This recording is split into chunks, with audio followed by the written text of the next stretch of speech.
நண்பர்களே இன்னைக்கு நம்ம சேனல்ல இது வரைக்கும் போடாத ஒரு வீடியோ தான் பார்க்க போறோம். என்னன்னா நம்ம மீனெல்லாம் பிடிச்சி சமைச்சிருப்போம், பொரிச்சு சாப்பிட்டுருப்போம். ஆனால் இன்னைக்கு பார்த்தீங்கன்னா வளர்க்குறதுக்காக பயங்கரமான மீன் வாங்கியிருக்கோம். நம்ம சாதாரண மீன் அதுவும் வாங்குறங்க, எல்லாமே மான்ஸ்டர் மீன், பயங்கரமாக டெரராக வளரக்கூடிய மான்ஸ்டர் மீன் தான் இதுக்குள்ளே இருக்குது. மீன் என்ன கண்டிஷனில் இருக்குது அப்படின்னு தெரியல. சரி வாங்க ஓப்பன் பண்ணி பார்ப்போம். கொஞ்சம் லைட்டாக பயமாக தான் இருக்குது, எதுவும் மீன் இறந்துடக்கூடாது. நான் ரொம்ப தூரம் ட்ராவல் பண்ணி வந்திருக்கு. ஃபஸ்ட் எடுத்தோன்னே இந்த பேக் எடுத்துருவாங்க. வாவ், இதுக்குள்ளே என்ன இருக்குன்னு தெரியுதா உங்களுக்கு? நம்ம ஷார்க் வாங்கியிருக்கோங்க. இதுக்குள்ளே ஒயிட்டு அப்புறம் பிளாக் ரெண்டு கலர்லேயுமே இருக்குது. ஒயிட்டு நான் நிறையாவது கேட்டேன், அவங்கள்ட்ட இப்போ ஸ்டாக் இல்லைன்ட்டாங்க, அதனால் அடுத்த முறை வாங்குவோம். ஆனால் பிளாக் நிறையாவது கிடக்குங்க. அடுத்து என்ன இருக்கிறது உள்ள? இது என்ன ஒரு சின்ன பேக்கு? வாவ், இது எல்லாத்துக்குமே ஃபேவரட்னா இந்த ஒரு கேட் ஃபிஷ்ஷுங்க. அதுவும் சாதாரண கேட் ஃபிஷ்ஷில் ரெட் டெயில் கேட் ஃபிஷ்ஷுங்க. ஒரு பேர் நம்ம வாங்கியிருக்கோம். தம்மா துண்டில் இருக்குது. இதுதான் இப்போதைக்குன்னு உள்ள ஸ்டாக் உள்ள சைஸு. இதோட பெரிய சைஸு கேட்டேன், அது ஸ்டாக் இல்லைன்ட்டாங்க. இப்போதைக்குன்னு இருந்த ஸ்டாக் இது தான். செம்ம சூப்பராக இருக்குது. இதையும் அப்படியே நம்ம நல்லா பார்த்துங்க. இதை நான் ஓப்பன் பண்ணது காமிக்கிறேன். இதையும் அப்படியே உள்ள டெம்பரேச்சர் வந்து மேட்ச் பண்ண அப்படியே கீழே போட்டுருவோம். அடுத்து ஃபைனலாக மான்ஸ்டர்னால் இவன் இல்லாமல் இருப்பானா? இது என்னன்னு சொல்லுங்கள் பார்ப்பான். நேரம் பார்த்துருப்பீங்க. இதாங்க நம்மளோட அலிகேட்டர் காரு.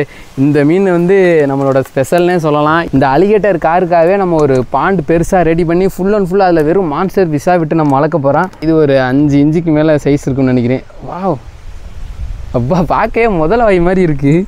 இங்கே பாருங்கள் இருக்குது, எப்படி இருக்குது பார்க்குறதுக்கு. இதையுமே இதுக்குள்ளே போட்டுருவான். அடுத்ததான் நம்ம மீன்களுக்கெல்லாம் இறை கண்டிப்பாக கொடுக்கணும்ல. இப்போதைக்குன்னு சின்ன குஞ்சாக இருக்குது, அதனால் அது கொடுக்குற மாதிரி ஒரு ஃபுட்டு ஒன்று கேட்டோம், அவங்க அனுப்பிச்சி விட்ருக்காங்க. அதுக்கப்புறம் கொஞ்சம் பெருசானோடனே நம்ம அதுக்கு லைஃப் ஃபிஷ் எல்லாம் போட்டு பார்ப்போம் எந்த அளவுக்கு அடிக்குதுன்ட்டு.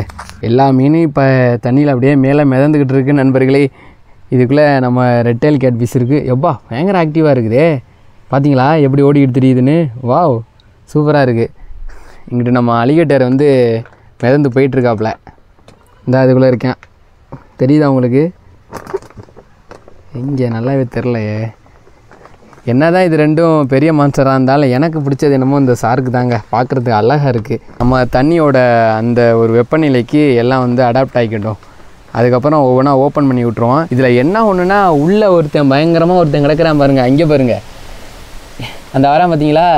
இது நான் ரொம்ப நாளாக வளர்க்குற ஒரு நம்ம நாட்டு விராலுங்க. இது வந்து எப்படின்னா ஒரு 8 மீன் கொண்டாந்து நான் விட்டேன். அதில் எல்லா மீனுமே எஸ்கேப் ஆயிடுச்சு, பாடது செத்து போயிடுச்சு. ஆனால் இந்த ஒரு மீன் மட்டுமே என்னை விட்டுட்டு போகவே இல்லை.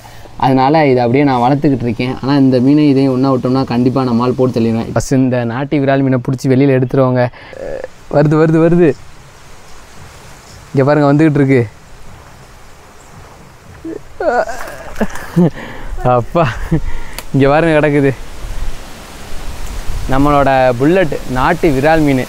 இதை பிடிக்க எவ்வளோ நேரம், கிட்டத்தட்ட ஒரு 10 நிமிஷத்துக்கு மேலே போராடி இந்த வலையில் பிடிச்சிட்டேன். இப்போ இதை வந்து இந்த இதுக்குள்ளே விட்டுருவான். பாருங்க நம்ம ஷார்க்கு, ஒரே ஒரு ஒயிட் ஷார்க்கு மட்டும் இருக்குது. இல்லை எத்தனை மீன் இருக்குது? 1 2 எத்தனை இருக்குன்னு என்ன முடியலையே. ஒரு மீன் இறந்து போயிடுச்சுங்க. சரி, நல்லா தான் இருக்குன்னு நினச்சேன், ஆனால் ஒரு மீன் எங்கிட்ட இறந்து போயிடுச்சு. இங்கே பாருங்கள், சரி ஒரே ஒரு ஷார்க்கு மட்டும் இறந்து போயிடுச்சு. இந்த வாரு முன்னவே இறந்துருச்சு போல இருக்குது, உடம்புலாம் டேமேஜ் ஆகி. இது ரொம்ப சின்ன ஷார்க்காக இருந்திருக்கு, அதான் இறந்துருச்சு. ஓ, மீன் வந்து விழுது பாரு. ஓகே, நம்மளோட ஷார்க்கை ரிலீஸ் பண்ணி விட்டாச்சு. வாவ், சூப்பராக உள்ளே தெரியுதுங்க அழகாக. இந்த ஒரே ஒரு ஒயிட் இருக்குது, மற்றது எல்லாமே பிளாக் தான். வாவ், அழகாக வாய் விட்டுட்டு போகுது பார்த்தீங்களா? சரி, ஒன்று இறந்து போயிடுச்சுங்க. இங்கே பார்த்தீங்களா? சரி, இது குட்டி மீன் இருக்கிறதுலே இதுதான் குட்டி மீனாக இருந்திருக்கு, அது இறந்து போயிடுச்சு.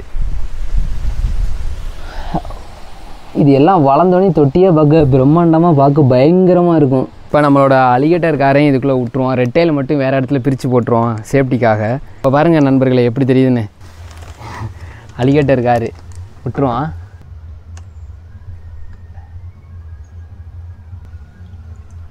என்னாச்சு? டல்லாக இருக்குது. ஓ, புயல் மாதிரி கிளம்பிருச்சு. இங்கே பாருங்க நண்பர்களே, நம்ம அலிகேட்டர் டல்லாக இருக்குது. என்னன்னு தெரில, டல்லாக இருக்குது. புதிய நம்ம கண்டு அப்படி இருக்கா என்னன்னு தெரில.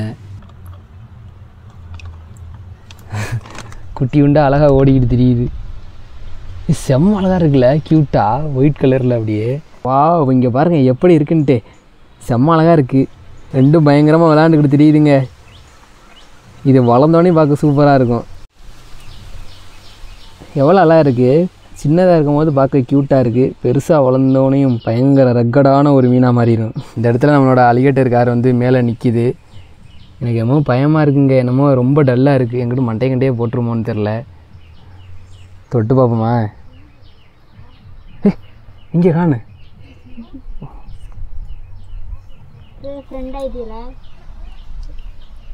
உள்ளே நிற்கிது. கைஸ் நம்ம பெரிய தொட்டிகளை விட்டுருந்த அலிகேட்டர் கார் சாருக்கு எல்லாத்தையுமே கொண்டாந்து இதே ஒரு பிளாஸ்டிக் வாளிகளை விட்டுட்டேன். ஏன்னா அதுக்குள்ளே இருந்தால் நம்மளால் பாதுகாப்பாக பார்த்துக்க முடியாது. அதனால தான் கொஞ்சோண்டு விரால் மீன் குஞ்சு கிடச்சிச்சிங்க. அதை கொண்டாந்து இந்த வாளிக்குள்ளே தான் போட்டேன்.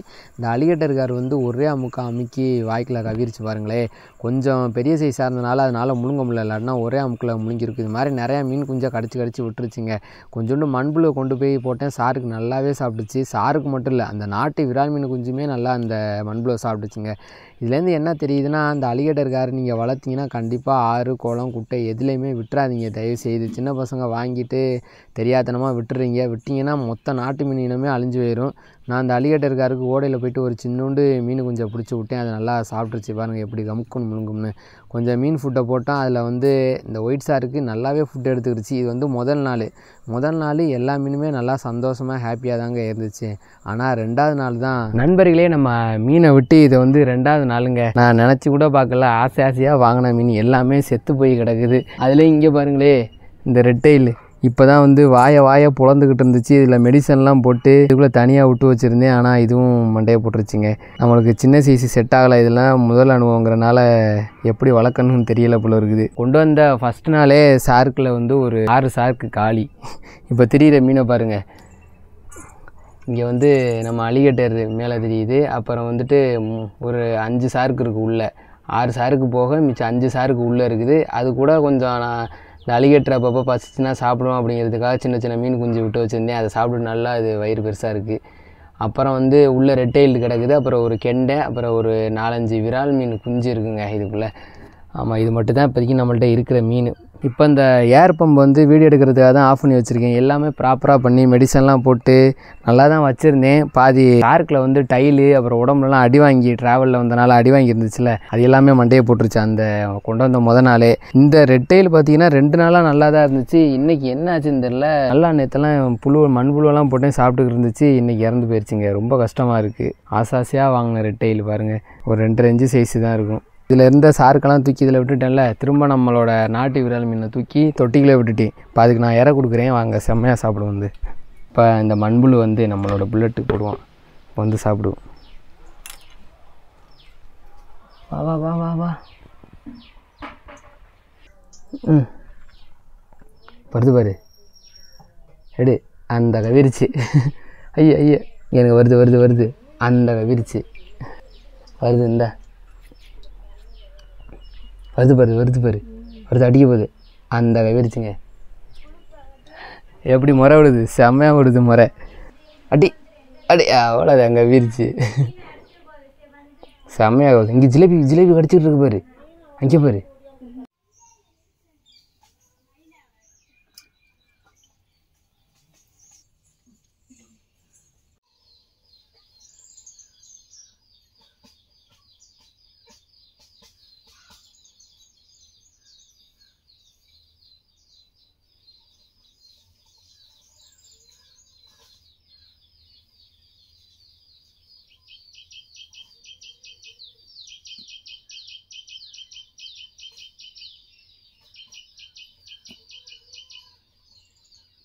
ஆசைப்பட்டு கஷ்டப்பட்டு வாங்கின மீனெல்லாம் கண்ணு முன்னாடியே இறந்து போயிடுச்சு. ஓரளவுக்கு இந்த மீனை வளர்க்க நல்லா கற்றுக்கிட்டு இதோட பெரிய மாஸ்டர் பீஸெல்லாம் விட்டு நம்ம வளர்ப்போம். அதுக்காக தான் இந்த ஒரு செட்டப் ரெடி பண்ணியிருக்கேன். அது மட்டும் இல்லாமல் ஒரு பெரிய பாண்டு ஒன்று கட்டி அதில் அப்படியே ஃபவுண்டெயின் ஃபால்ஸ் எல்லாம் ரெடி பண்ணி அதுலேயும் வந்துட்டு ஏகப்பட்ட மீனெல்லாம் விட்டு வளர்க்க போகிறோம். இந்த மாதிரி மான்ஸ்டர் பீஸ் வளர்க்குறது இதே சேனலில் அதுவும் ஒரு வீடியோவாக கண்டினியூவாக போடலாமா, இல்லை விளாக் சேனலில் போடலாமா அப்படிங்கிறத கமெண்ட்டில் சொல்லுங்கள்.